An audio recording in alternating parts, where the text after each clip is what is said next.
Hello friends, आपका स्वागत है मेरे चैनल भक्ति की शक्ति में। आज मैं आपको हनुमान जी और एक राजा की कहानी सुनाने जा रही हूँ। अगर आपको मेरी ये कहानी अच्छी लगे तो कमेंट बॉक्स में हनुमान जी की जय अवश्य लिखें। और यदि आप मेरे चैनल पर नए हैं और अभी तक आपने मेरे चैनल को सब्सक्राइब नहीं किया है तो प्लीज़ सब्सक्राइब कर लें और बेल आइकन पर प्रेस कर दें ताकि मेरे नए आने वाली वीडियो की नोटिफिकेशन आपको मिलती रहे। एक गांव में एक सेठानी रहते थे। उनके 3 बेटे थे। 2 बेटों की शादी हो चुकी थी। छोटा बेटा बहुत ही सीधा साधा था। छोटे बेटे का नाम रतन था। सेठ जी की एक बड़ी दुकान थी। सेठ जी बूढ़े हो गए थे तो उनका सारा काम उनके बड़े बेटे ही संभालते थे। रतन पहलवानी करता था। रतन हनुमान जी का परम भक्त था। वह हर रोज हनुमान जी की पूजा पाठ किया करता था। वह हर रोज हनुमान जी के मंदिर जाया करता था। रतन अखाड़े में कुश्ती लड़ता था और अपने तथा दूसरे गांव में काफ़ी नाम कमा चुका था। एक बार उस राज्य के राजा ने दंगल करवाया जिसमें आसपास के कई पहलवान आए। रतन ने भी उस दंगल में हिस्सा लिया। उसने कई पहलवानों को कुश्ती में हरा दिया।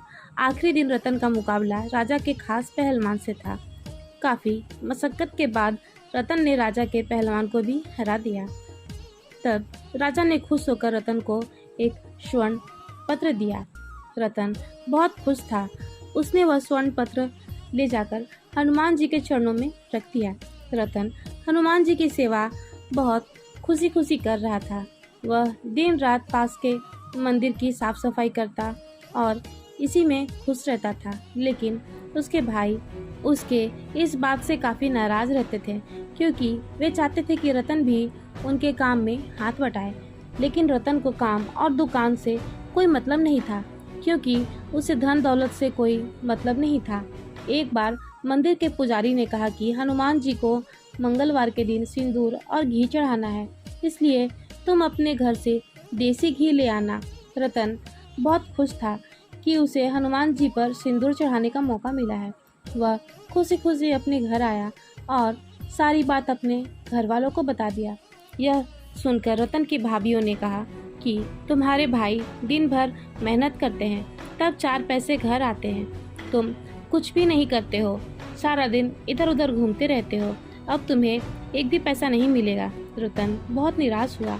फिर वो अपने माता पिता के पास जाता है और सारी बातें अपने माता पिता को बताता है। तब रतन के माता पिता उससे कहते हैं कि बेटा, हम तो लाचार हैं, हम कुछ नहीं कर सकते, सारा व्यापार दोनों बेटे संभालते हैं, इसमें हम क्या कर सकते हैं।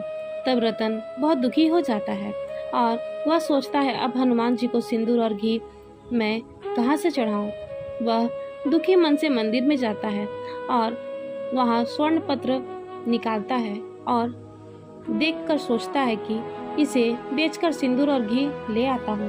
रतन वह स्वर्ण पत्र बेचने गांव के सोनार के पास जाता है और स्वर्ण पत्र देता है। सोनार जब उस स्वर्ण पत्र को देखता है तो उस पर राजा की मुहर लगी होती है।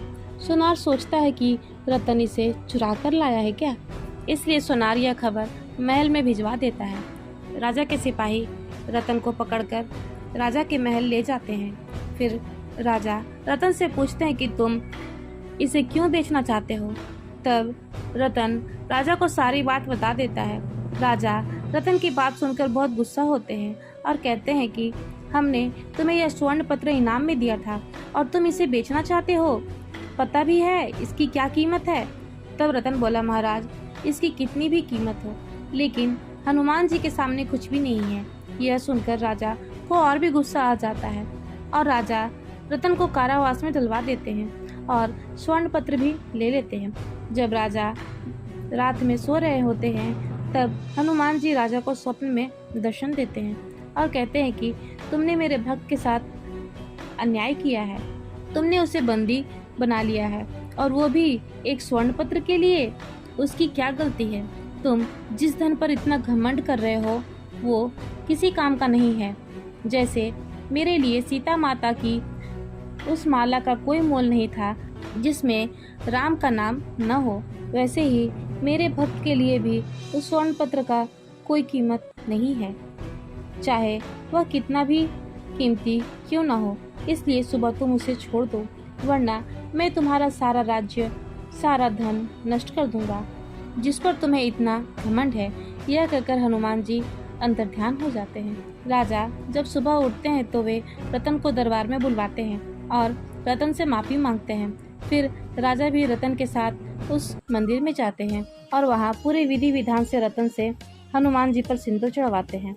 फिर राजा ने हनुमान जी से क्षमा मांगी। साथ ही राजा ने रतन को बहुत सारा धन दिया और रतन को उस मंदिर का संरक्षक बना दिया।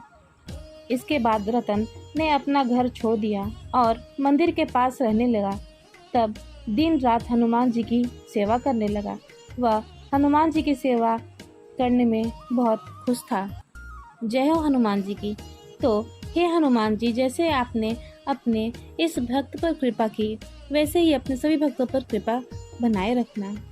अगर आपको मेरी यह वीडियो अच्छी लगी हो तो मेरे वीडियो को लाइक करें और ज़्यादा से ज़्यादा शेयर करें और मेरे चैनल को सब्सक्राइब करना ना भूलें। वीडियो में अंत तक बने रहने के लिए आपका धन्यवाद।